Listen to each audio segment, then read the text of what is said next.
గడ్చెర్ల ఎల్లారెడ్డి కాంగ్రెస్ ఎమ్మెల్యేలకు షాక్. 6 జిల్లాల్లో 18 నియోజకవర్గాల్లో బీజేపీకి గుండు సున్నా. గజ్వేల్లో కాంగ్రెస్ ఆధిక్యం. దుబ్బాక, ఆసిఫాబాద్ నియోజకవర్గాల్లో బీఆర్ఎస్ జోరు. 51 నియోజకవర్గాల్లో కాంగ్రెస్, 4 నియోజకవర్గాల్లో బీఆర్ఎస్ ఆధిపత్యాన్ని అయితే చూపించింది. ఓవరాల్గా చూసుకుంటే ఈ కాంగ్రెస్ సునామీ అని చెప్పొచ్చు. ఎందుకంటే గ్రామాల్లో చాలా సంవత్సరాల తర్వాత తన సత్తా ఏంటో కాంగ్రెస్ పార్టీ మరొకసారి రుచి చూపించింది. ఇక రేవంత్ సర్కార్ పై ఉన్న నమ్మకం ఫలానా ఇంత ఉంది మా దగ్గర అని మరొకసారి గ్రామ ప్రజలు జై అయితే కొట్టారు. ఇక మెయిన్ ప్రజాపాలనలో ఏదైతే కాంగ్రెస్ పార్టీ తాను ఇచ్చిన హామీలను నెరవేరుస్తూ ఒక్కొక్కటిగా నెరవేరుస్తూ ప్రజలకి మరింత చేరువైంది. రేవంత్ ప్రభుత్వం మీద, ముఖ్యమంత్రి రేవంత్ రెడ్డి మీద అపారమైన నమ్మకాన్ని ప్రజలు నిలబెట్టుకున్నారు. మళ్ళొకసారి తమ ఓటు ద్వారా మరి వాళ్ళు తమ ఇది మేము ఇచ్చే తీర్పు ఇది అని చెప్పి ప్రజా ఓటరు తీర్పు అయితే ఇవ్వటం అయితే జరిగింది.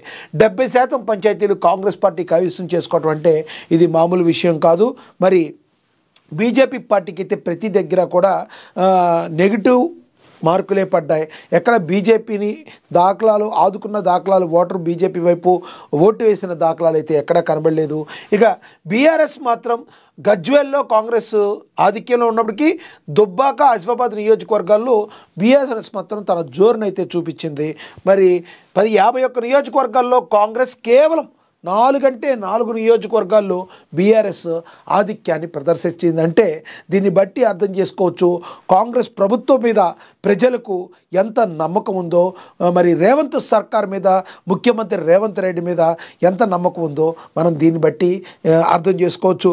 ఇప్పటికైనా బీజేపీ బీఆర్ఎస్ నేతలు మరి చౌకబారు విమర్శలు మాని ప్రతిపక్ష పాత్ర హుందాగా ప్రవర్తించాలని రాజకీయ విశ్లేషకులు చెప్తున్నారు.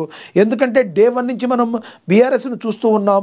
డే 1 నుంచి కాంగ్రెస్ మీద మీరు ఎటువంటి పరిస్థితుల్లో ఏమీ చేయలేకపోతున్నారు, మీరు రాజీనామా చేయండి, మీరు ప్రజల్ని ఆదుకోలేదు, మీరు వాళ్ళని మోసం చేశారు, రైతులను మోసం చేశారు, రకరకాల మాటలు చెప్తూ వచ్చారు. కానీ ఈరోజు రైతన్నలు కానీ గ్రామస్తులు కానీ అందరూ కూడా జై కాంగ్రెస్ అని మరి కాంగ్రెస్ పార్టీకి అండగా నిలబడటం జరిగింది.